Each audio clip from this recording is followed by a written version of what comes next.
Donc Claude, tu es au Gouv, tu es commissaire au plan et à l'innovation. Ça me permet de placer que le Gouv avait nommé son commissaire au plan avant Macron et la nomination de Bayrou. Pour te présenter rapidement, donc tu as fait l'ENA, tu es économiste du développement, professeur ou fonctionnaire. Tu es diplômé aussi en histoire, en langue et civilisation chinoise, docteur en sciences de gestion. Tu as travaillé dans l'industrie et dans le secteur public. Tu as travaillé à la coordination de l'intelligence économique à Bercy et dans l'enseignement.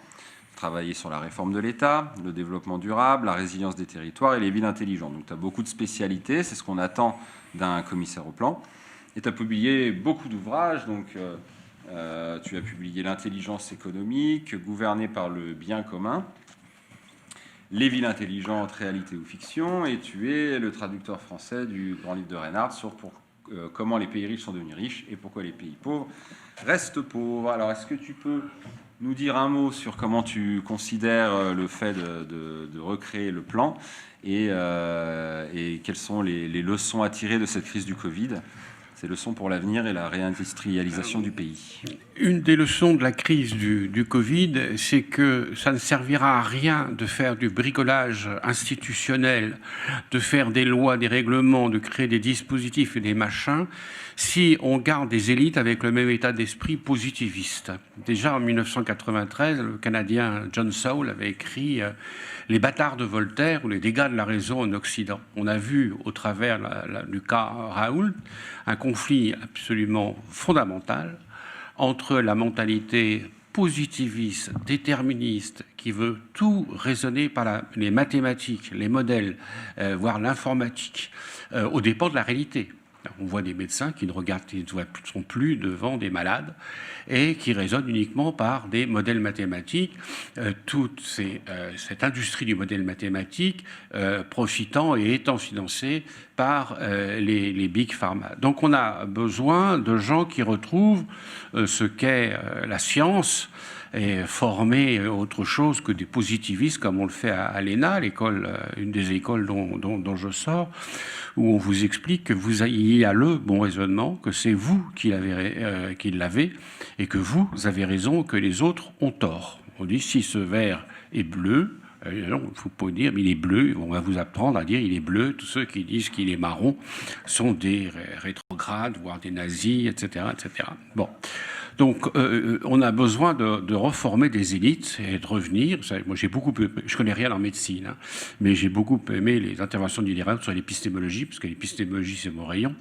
Et quand il revient à Francis Bacon, c'est-à-dire, on a à la fois des grandes hypothèses qui naissent de la théorie, de l'examen des théories, des savoirs fondamentaux, et de la pratique empirique. Et la science, c'est faire l'aller-retour de manière très simple entre les deux. Et on n'est jamais sûr de rien. Il faut sans arrêt tester. On a des grands apports en épistémologie du XXe siècle, notamment tout le travail de Karl Popper, de Thomas Kuhn, qui ont montré que toute cette mentalité positiviste, la dualité corps-esprit de Descartes, tout ça était faux et menait à des catastrophes. Donc on a besoin de reformer des individus qui savent penser, hein, et d'appliquer la maxime de Michelet, faites des hommes et tout ira bien. Pour l'instant, on ne fait plus des hommes, on fait des robots, on fait des machines à répéter. On n'ira nulle part pour ça, on peut faire toutes les réformes qu'on veut, ça servira à rien si on n'a pas le personnel et les cadres pour l'appliquer.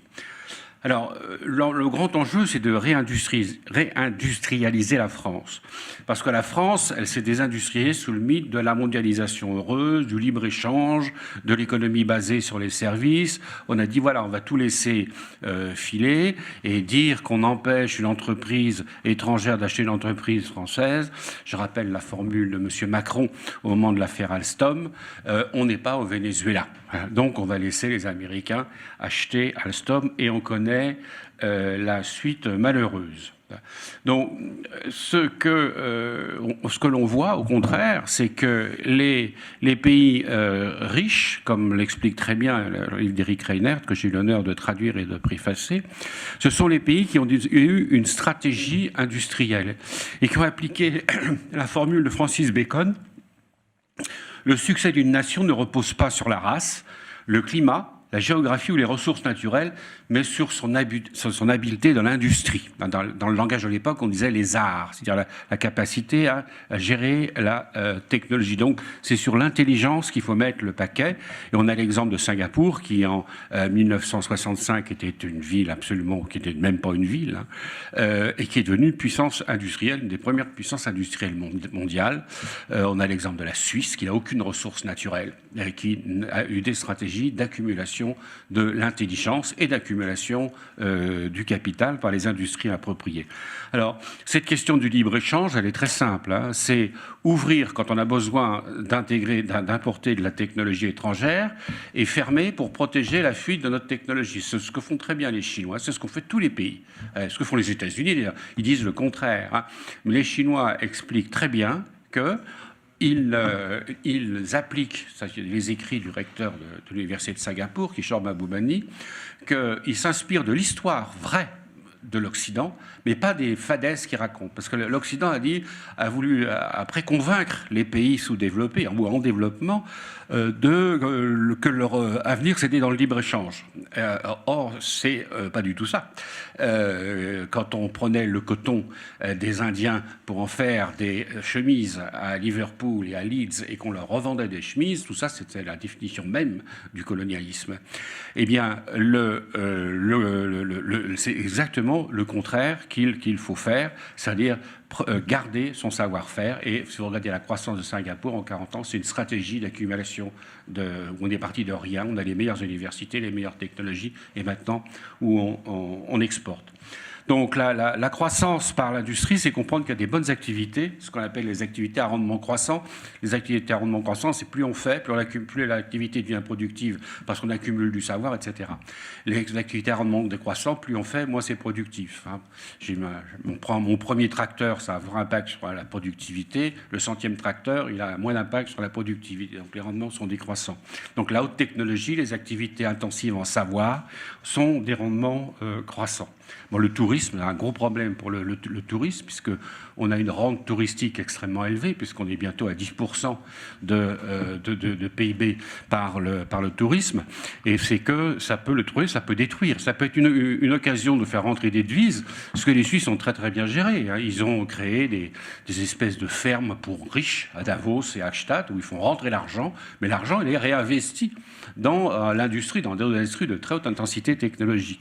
Si on devient dépendant d'une rente touristique, eh bien, qu'est-ce qui va rester? Il va rester 3-4 bobos qui joueront les jardins de la nature sur des campagnes qui ont été désertifiées, etc. Donc, il y a un besoin de contrôler l'activité touristique, entre autres. Donc, la croissance durable, c'est l'économie symbiotique, pour prolonger les propos du camarade ministre de l'économie. L'économie symbiotique, c'est connecter l'ensemble des activités dans des écosystèmes dont les sorties de l'un est une ressource pour l'autre. On a tout déchet, n'est plus un déchet, n'est plus un coût, mais c'est un investissement, c'est une ressource pour un autre déchet. C'est une question d'architecture de l'économie et de concevoir l'économie comme un circuit circulaire, mais qui n'est pas forcément local. L'économie circulaire, elle peut être mondiale. Il n'y aura jamais des orangers sur le sol irlandais, mais ça ne veut pas dire qu'en Irlande, on ne mangera pas d'oranges. Donc ces échanges peuvent se boucler sur un plan mondial, pour autant que ce soit pertinent. Mais on va sortir d'une logique où la gestion de l'environnement, ça ne sera plus un coût, ça sera un investissement, parce qu'il faudra complètement changer notre système de comptabilité publique, notamment de comptabilité des coûts ou des investissements, et dire un coût, c'est un investissement. Par exemple, pour revenir sur la crise de la Covid, c'est ce qui se fait en Suisse. En Suisse, ils ont développé une approche qu'ils appellent la médicométrie, où on transforme les mesures sanitaires en politique de développement économique. Par exemple, il y a une maternité qui ne fait plus que 300 accouchements par an. Donc là, on coupe. Et alors, on donne ça aux bureaucrates des ARS. On dit, faut couper, catastrophe, c'est plus rentable. Bon. Et les Suisses disent, oui, mais attendez, si sur un territoire, il n'y a plus de maternité, si c'est la seule maternité qui reste, c'est la mort du territoire. Et si je veux réindustrialiser sur le territoire, comme par exemple le nord de la France, qui est désindustrialisé, ma petite maternité, son impact impact économique, il sera très grand. Donc il faut que je raisonne en termes d'impact à moyen long terme et non plus en termes de coûts. Donc les coûts deviennent des investissements. Alors qu'est-ce qu'il nous faut? Il nous faut une politique d'intelligence économique. Une politique d'intelligence économique, c'est à la fois comprendre ce que font les autres, comprendre où en est la technologie, l'intégrer et comprendre les stratégies des autres. Ces stratégies qui peuvent être offensives et agressives. On l'a vu avec l'affaire Alstom, on le voit aujourd'hui, les menaces sur nos industries. Et donc ça, quand on parle d'intelligence économique, eh bien souvent on vous dit c'est de théorie du complot, c'est des machins comme ça. Non, c'est extrêmement important et tous les autres pays le font. Il n'y a que chez nous que c'est mal vu par nos élites.